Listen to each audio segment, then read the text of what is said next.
Salut, c'est Steph, je suis content de vous retrouver dans cette vidéo dans laquelle on va réaliser une texture procédurale d'asphalte très réaliste. Cette texture, vous pouvez la retrouver terminée et empaquetée dans des nœuds personnalisés que vous pouvez personnaliser à souhait donc pour vos projets. Je l'ai décliné en trois variantes. Une donc avec le résultat qu'on va obtenir à la fin de cette vidéo, une autre avec des réparations qui auraient été faites dessus, et une autre enfin avec des fissures qu'on peut apercevoir parfois sur certaines routes. Voilà, donc n'hésitez pas à aller checker ça, et en même temps ça soutient vraiment la chaîne. Allez, sur ce, je vous embarque, on va réaliser tout ça. Pour commencer, on va activer la donne indispensable pour faire des textures procédurales.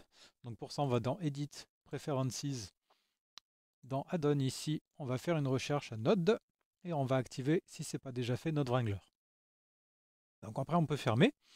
On va supprimer le cube par défaut et on va faire majuscule A. Dans Mesh, on va ajouter un plan.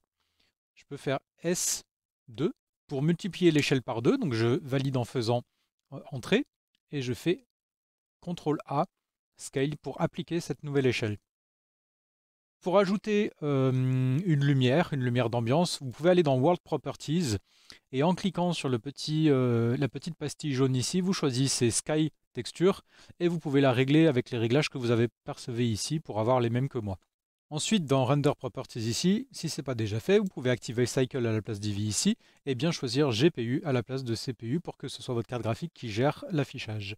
Maintenant que tout ça est fait, on peut aller dans l'onglet Shading et on va activer Cycle en appuyant sur ce petit bouton ici. Donc voilà qui nous place sous Cycle avec la lumière qu'on a créée juste avant. Donc ici on va cliquer sur New pour créer un nouveau matériau. Donc vous voyez que ça nous crée un nœud principal qui est renvoyé sur la surface de notre objet.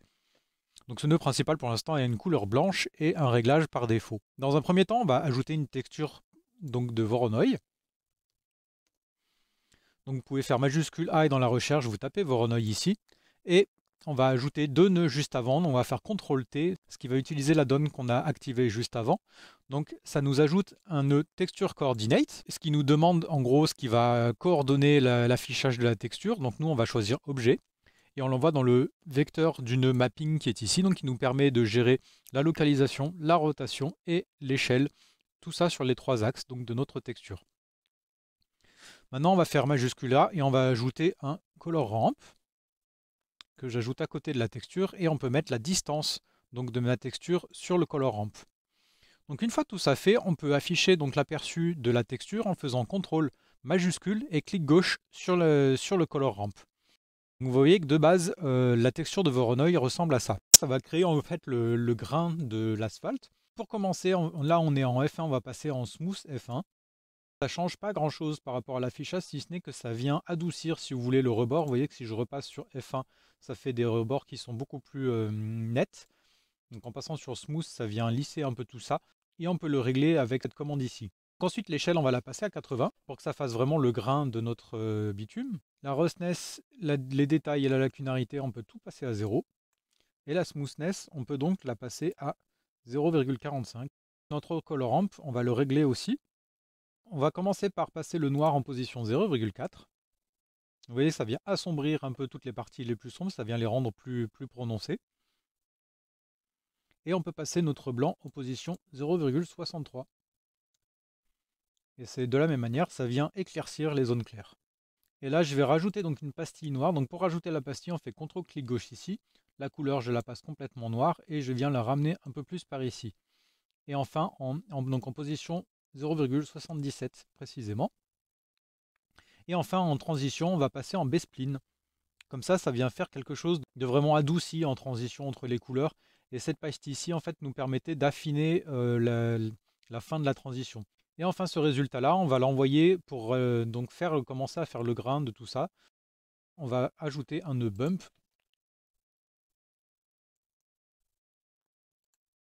Donc je relie mon color ramp à la hauteur et ma normale à la normale.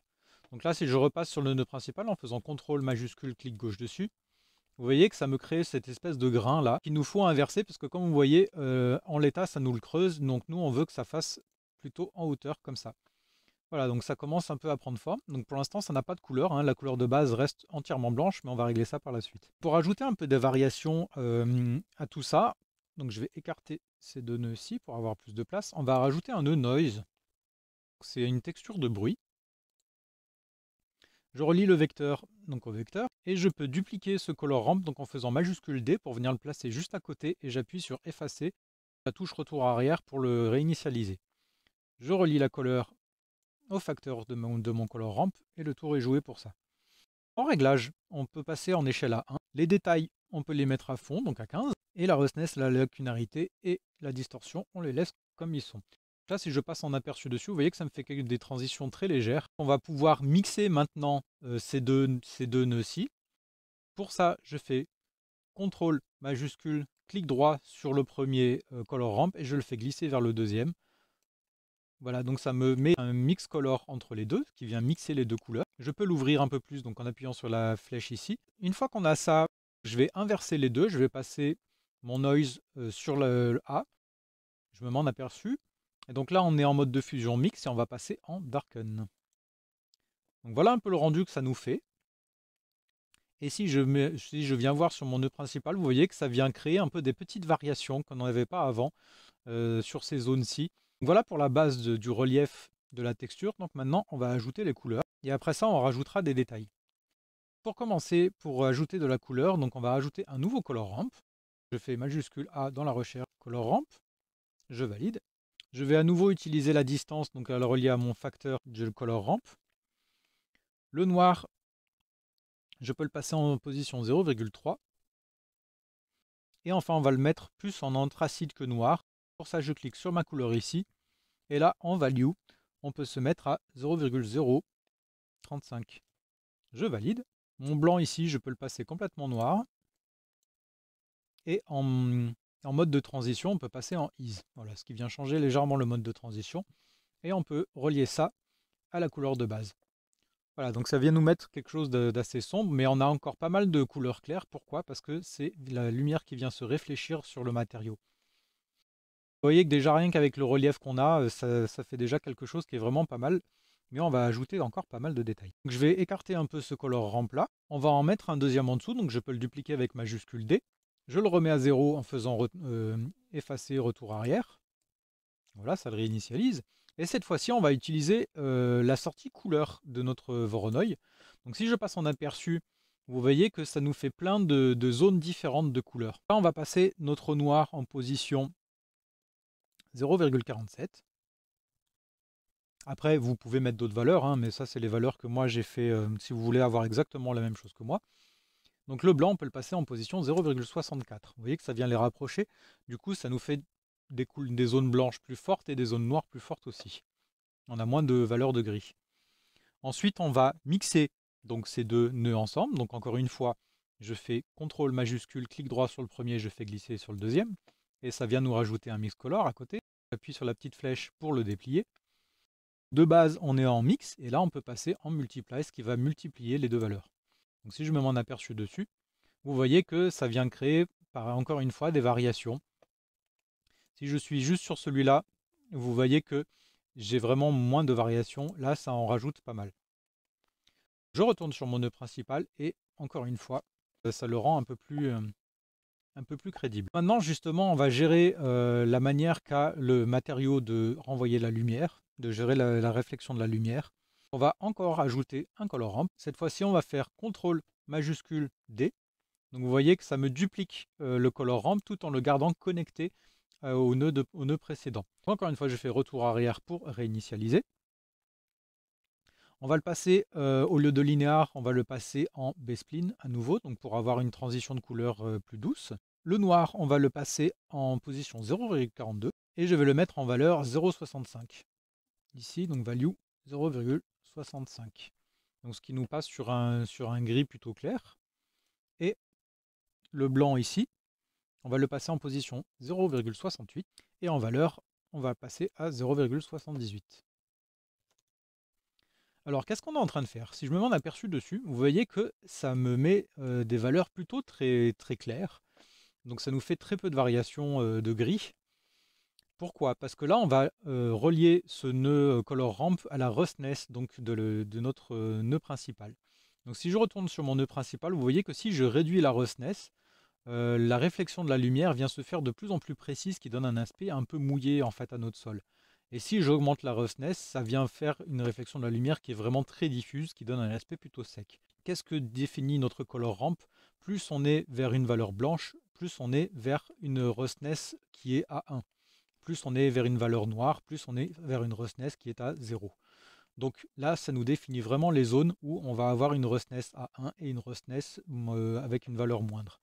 Donc je relie cette couleur à ma roughness ici, je me remets en aperçu et vous voyez que ça vient réfléchir la lumière un peu différemment en prenant plus en compte les zones du relief de notre texture. Maintenant qu'on a tout ça, vous voyez que ça fait quelque chose d'assez propre en fait. Là on a des zones très lisses sur la surface. Donc on va venir rajouter un peu d'aléatoire là-dedans. Pour ça, on va venir déformer un peu notre texture de Voronoi. Donc je la relève un peu ici. Et on va ajouter un nœud noise. Donc pour ça, je fais majuscule A. Donc encore une fois, on ajoute un noise texture. Je le mets ici. Je relie encore une fois le vecteur au vecteur de ma texture. Je peux la décaler un peu ici, baisser un peu celle-ci pour qu'on voit vraiment à chaque fois les chemins qui sont parcourus. Ça nous fait quelque chose de plus clair. Et je vais rajouter donc un mix color ici. Je relie la couleur de mon noise en couleur B.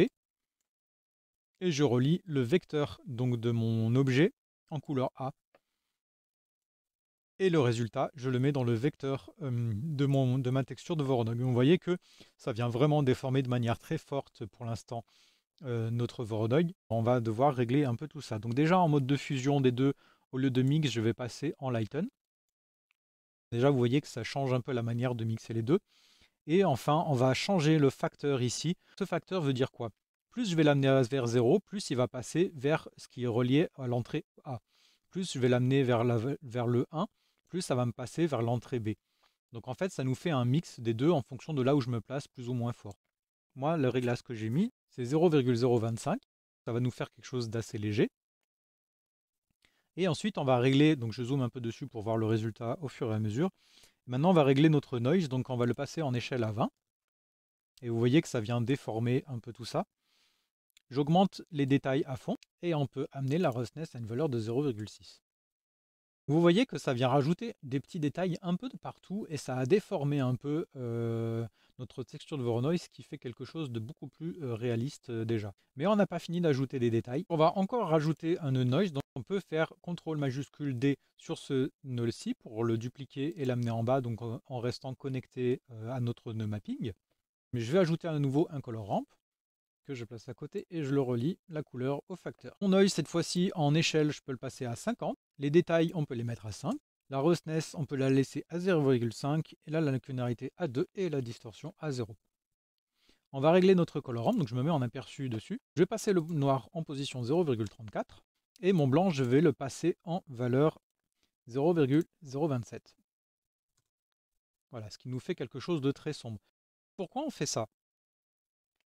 On va venir en fait ajouter du détail sur le dessus des reliefs. On va ajouter à nouveau un color ramp. Je duplique celui-ci et je vais relier la distance de mon Voronoi à ce color ramp. Je l'amène à peu près ici. On va le régler, vous allez comprendre ce que ça va donner. Donc je me mets dessus. Et cette fois-ci, on va créer ce qu'on appelle un masque. Donc le masque, en gros, ça veut dire que sur les parties noires, il n'y aura pas ce qui vient de ces deux nœuds-là, mais sur les parties blanches, on va avoir le résultat de ces deux nœuds-ci. Donc ça va nous permettre d'ajouter ces détails-ci uniquement sur une zone définie par le masque qu'on est en train de créer ici. Pour ça, je vais commencer par inverser. Donc j'appuie sur la petite flèche ici, je mets Flip Color, donc ça vient m'inverser les couleurs. Et vous voyez que si je viens ramener le blanc ici et que je ramène le noir par là, vous voyez, ça vient me créer des zones très précises. Et là, vous voyez apparaître, donc ces zones-là, c'est vraiment les zones qui sont sur le dessus en fait des reliefs de la texture. En valeur précise, on va mettre le blanc en position 0,53 et le noir, on veut le passer en position 0,56. Donc vous voyez, ça fait quelque chose de très rapproché avec une transition très légère. On va afficher, encore une fois, le résultat de ce noise va s'afficher uniquement sur les zones blanches qui s'affichent ici. Donc ça, c'est une technique vraiment puissante que je suis en train de vous montrer qui permet vraiment de faire des choses précisément, qui sert à afficher voilà, des textures ou des détails à des endroits vraiment précis du matériau que vous créez. Ensuite, je vais relier ces deux nœuds par un mix color. Donc encore une fois, CTRL majuscule et je fais glisser clic droit dessus. Ça me crée le mix. On est déjà en aperçu dessus. Et vous voyez que j'ai mon masque donc, qui est relié en A et les détails que je veux ajouter en B. Mais je vais aussi relier donc, la sortie de ce color ramp donc, de mon masque aussi en facteur. Et au lieu de mix, je vais passer en linear light. Et là, vous voyez que ces détails prennent place uniquement dans les zones blanches. Maintenant, on va pouvoir rajouter ces détails pour aller dans notre nœud bump qui est ici. Je vais décaler ces nœuds-ci un peu plus sur la droite. Là, vous voyez qu'on a ce résultat-ci donc qui va dans le bump, donc qui crée notre relief de base. Et donc, on va ajouter ce résultat-ci au milieu. Pour ça, je rajoute un mix color que je place ici au milieu. Ce résultat va en A et on va ajouter donc les résultats de celui-ci en B. Je me mets sur cette sortie-ci en aperçu. On va passer en mode de fusion Lighten. Donc voilà ce que ça nous crée. Donc si je retourne sur mon nœud principal, ça crée quelque chose qui n'est pas exactement ce que je veux. Pourquoi? Je voudrais simplement inverser le résultat de ce qui sort ici. Donc pour ça, je rajoute un color ramp à nouveau. Je le mets là au milieu et je viens mettre flip color. Donc en cliquant ici, flip color. Et là, vous voyez qu'au lieu de creuser, ça vient bomber un peu plus. Donc là, vous voyez vraiment que les détails en fait, qu'on a définis avec ce noise ici s'affichent précisément sur cette zone-là qui est sur le dessus. Voilà pour ce qui est d'ajouter des détails à ce matériau d'asphalte. Ça commence à nous créer un système nodal assez complexe, mais on va rajouter encore les flaques. Pour ça, on va ajouter deux nœuds noise. Donc je fais majuscule A dans la recherche noise texture. J'en ajoute un ici et je le duplique directement pour en remettre un autre juste au-dessus. Je vais relier mon nœud mapping au vecteur à chaque fois. La petite astuce d'ailleurs, on peut faire majuscule, clic droit et je viens glisser sur la liaison entre ces deux nœuds. Je lâche et vous voyez que ça me crée un petit point ici. Donc ce petit point, je peux le déplacer avec G. En appuyant sur G, je le lâche ici. Et ça me permet de relier mes deux textures directement de cette manière-là. Vous voyez par exemple, je peux sélectionner deux liaisons ici. Et je viens déplacer mon point ici. Et là, de la même manière, vous voyez que ça m'enlève en fait des liaisons. Ça me permet d'avoir un affichage plus clair. Donc ça, c'est une petite astuce supplémentaire. On va ajouter donc des color ramps. On va en ajouter 3. J'en ajoute un ici donc pour gérer ce noise-ci. Et j'en ajoute 2 ici et je vais tout vous expliquer en détail pourquoi on fait ça. On va relier la couleur de ce noise aux deux color ramps ici. À nouveau, on va créer un masque. Pourquoi? Parce qu'on veut que nos flaques s'affichent uniquement sur certaines zones du matériau. Donc pour ça, évidemment, il faut à nouveau créer un masque à partir de ce noise-là. Le noise ici nous servira à créer donc les détails en fait des flaques, donc les petites vaguelettes qui peuvent éventuellement être créées par le vent. Donc celui-ci vient vraiment créer les zones et le relief global de nos flaques. Pour ça, on va le passer en échelle à 0,8.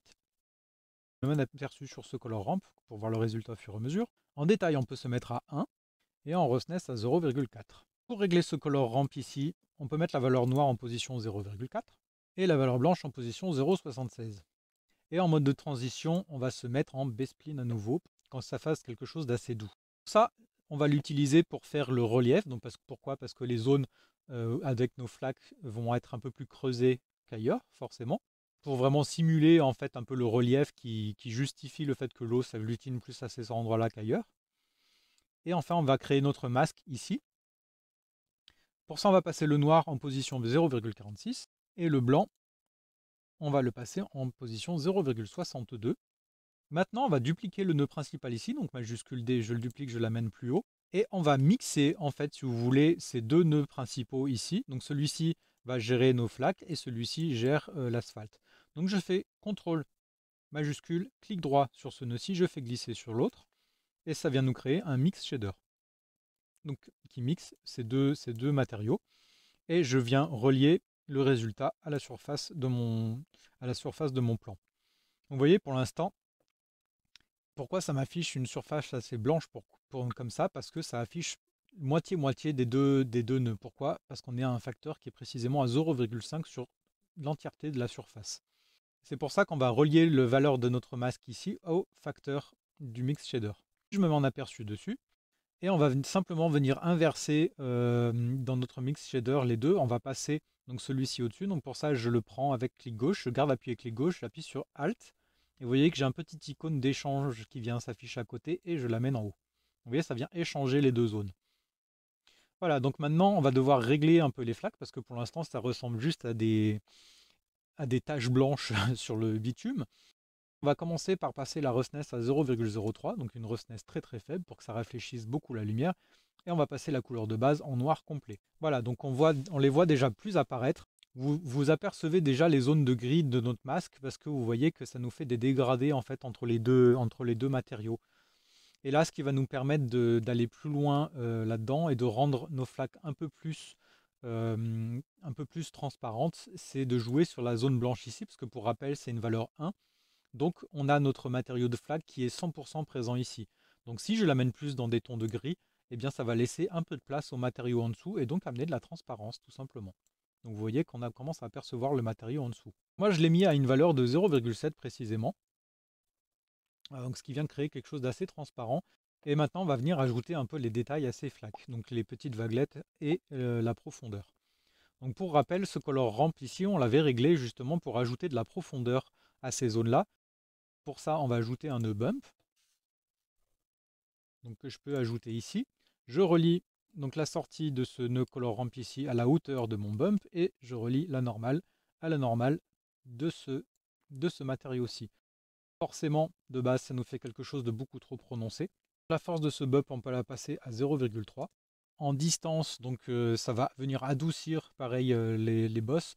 On va y passer à 0,05 et enfin on va y inverser parce qu'on veut que ça creuse et non pas que ça vienne faire des bosses. Donc vous voyez qu'on aperçoit un peu cet effet là, donc si je réaugmente la force, vous voyez que ça vient l'amplifier un peu. Donc moi personnellement je préfère que ce soit pas trop fort. C'est pour ça que je l'ai mis à 0,3. Ça vient juste rajouter un peu de détail. Et enfin, on va venir ajouter donc les petites vaguelettes dont je vous parlais. Pour ça, on va régler notre noise ici. En échelle, on peut passer à 3. En détail, on peut passer à 15.